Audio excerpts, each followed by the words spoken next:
Hello, ka channel here to te chibai vekole mesa.skincare ka niya.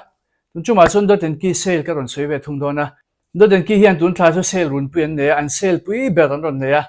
Buy 3 get 3 free te ron oma tuna chun khatang chu zo le to. Buy 2 get 2 free an ron neya chuan buy 1 get 1 free an ron nei boka free gifts an petel zel eng hala. Video ka post chuan in free gift ta kai chu tel to lo mai the chu chu in lo shim shim ang anhwai kha in chat hlawm na link le code ka lo danga. Link hianin ka discount code hi ain apply sa china link ka link atang in lu hianin apply sa china alo in apply lo hlo ni chuan ka discount code ka in apply le mai don ya in mang le mai don ya ti chuanin an lip balm Thar ho hi mi ron thona a chen chu rong nei te ani a rong nei lo te ni a chen chu he ka ron review dona a rong te ka ron tilanga nga chuanin products mi ron thon hon tur te ka nei boka kan unboxing pa nga lip balm kan review potang hi ceramides le an lip balm hi a ingredients chu inang veka ceramides avocado oil shea butter le UV filters a om veka an nei veka main ingredients a ba chu inang de vek thawa arong che hi ain an lo na nia SPF 50 PA 3+ vek an ni boka chu ka du na ania tunang lai chon SPF lip balm hi mana cha SPF om lip balm hi mana cha he blueberry bliss an tia color nei lo thunga mi song song man thei mi pai na abik takin mi pai nan du don na color nei la ti kha ni maya he ama chu he hi ni ya mana nuam le to promoting an hydrating putan nuam vun ka ti hmui ro lu tuk tan te acha hmui ro lu tuk ten ti zia chona dot le chuanin cocoa nude kamang vele thun don he chu au vele lek thunga nude color lampang ania hmui duk lampang tan asen vak du si lo tan le aduk lampang du tan a thadeu ka reng hai hi lo en ru ko ku ta ka ti bokang ko ku ta ka ti hi ka ton tilang le don ya hu ho hin mo he cocoa nude chu ni ta ka hmui a chuan ti khani a share du tuk lo in ka share alang lu tuk lo mai theya Instagram lama po han ka review to thoin lo en don ya alang lu tuk lawa he color chu ni a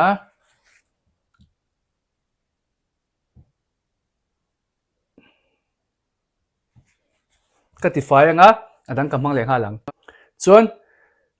cherry crimson an tia he chu asen duk lampang deu a cherry dewa he hi ni vele thunga tahan kan ta vele nga ti hian in shathia me ama rong tur chu kan mang le nge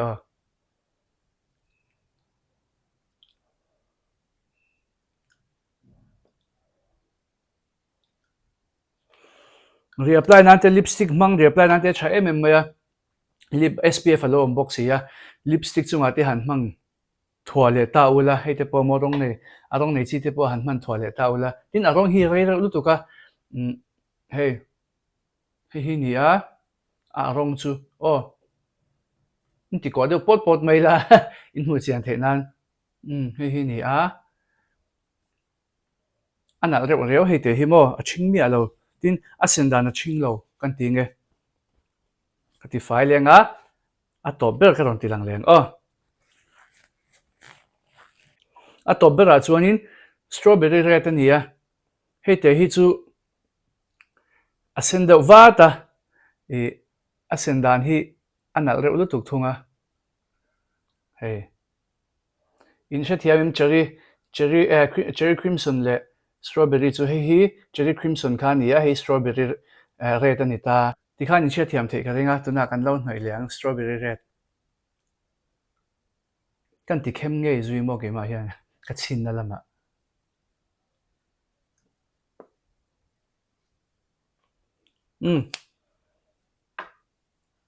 sen chata ta thop me he chu sen wat me he chu a sen chakhop me a sen lat wat me lom he an color chu ni blueberry hi chon rong nei lawa kan ti ve shim shimanga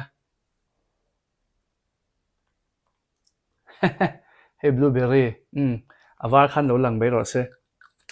ka du na em chu mui an ti hydrate tha man an nuam lu tuka chuan mui ro te mui rep te a hne rewa chu chu ka du na nia aman hi zan hi somli pakwa chaw ania I offer om lai hian lo cha twar te u arong in duang chi tur kha chumo in chhe lawang chuanin tuna kan unbox toang hei hi ni a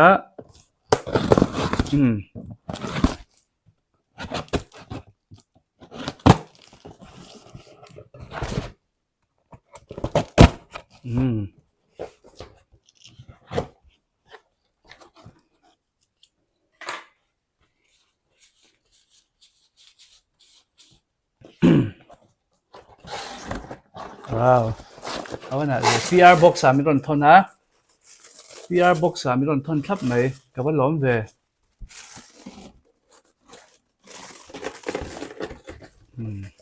nice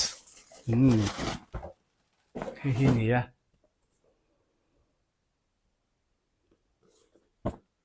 Dot&Key skincare enter your glow up era with Shania Intia PR box an hal top chuan enge chunga om kala shabik lawa kan lo hongang he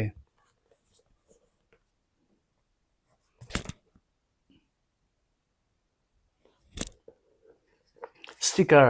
an hal don ve chuan Shania favorite te poni mai theini henu he Shania chunia mango nilo tuna karon review zo che kha strawberry red lip balm atela chuan hei hi vitamin E vitamin C le vitamin C plus vitamin E super bright moisturizer ania chuan hei hi strobe cream strawberry dew strobe cream ania hei hi primer rangin aman thei thina foundation hnoi don ate mana tha lutuk tin moisturizer ani tel thawa mo hei mana nuam don lutuk strawberry ri manam chek mai mana nuam top chuan hei chu vitamin C plus E and sunscreen kha nia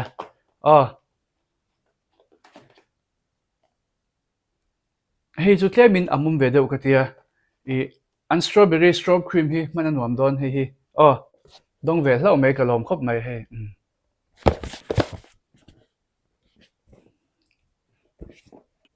sticker te chhom box ya kan chei mai mai nge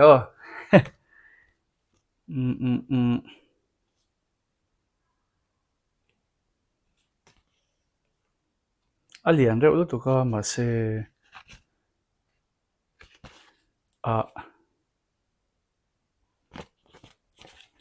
love hi kan lam sa be range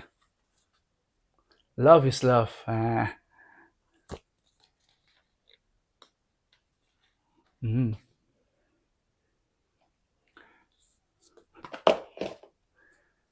tai zona shia don vak lawin ka shia ata abura hi zon chuwang chuan a chhina hian ka bel thung don ni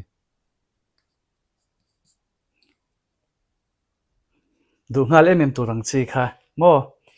chuan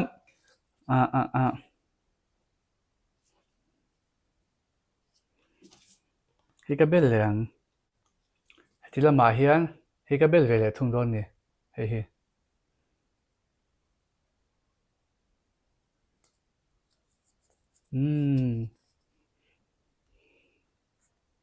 moyem chuan an sunscreen a ve thung chuan an sunscreen a ve thung chuan hei a sunscreen lem te hi ron om vela mo kan bel ange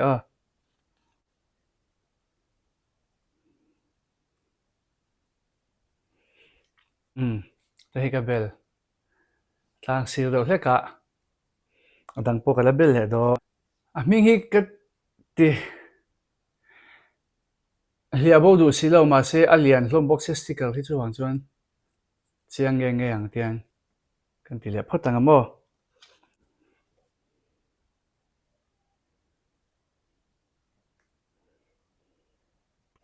moisturizer kan kal ve thung anga moisturizer bur lem te kha lo om sa kan dang alu khuma hian tiang ve ho hi tai la nal don lutuk tlat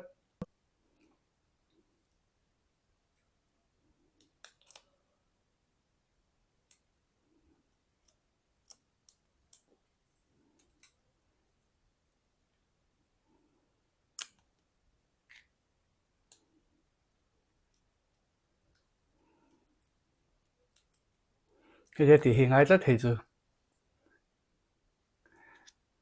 chuan alu khum hi nal lutuk amon nal deuhin ke che hi hmalam mawi sin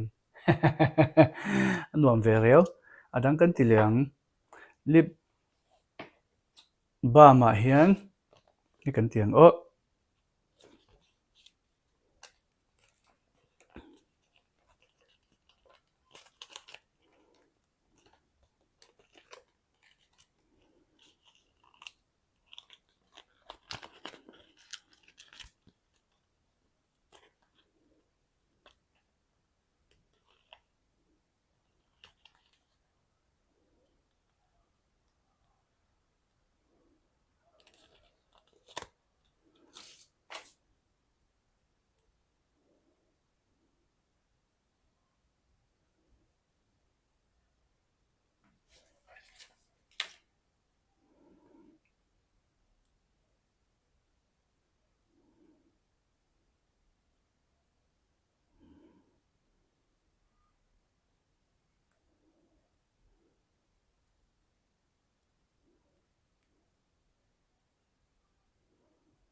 dang kan ti liang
SPF lip balm ni boka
ka bel zo ta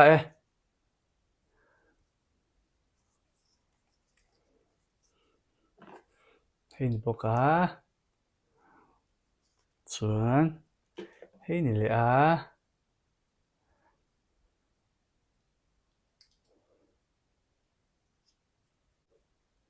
hei ni le zo ta ole ti zong kha ka video ron siam the te nia Dot&Key and discount make buy to get two free buy one get one free on make kan hoi kan discount code le link chan tu ka da nga cha thiam lo tan he mi number a hian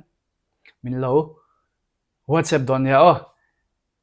ka discount code Hlawm han sak tu te zong zong chu Hlawm thu ka se ka channel te Hlawm subscribe ka video te Hlawm like ka Hlawm share sak zel dung ka som chewa video le pe ka ken le chu don nia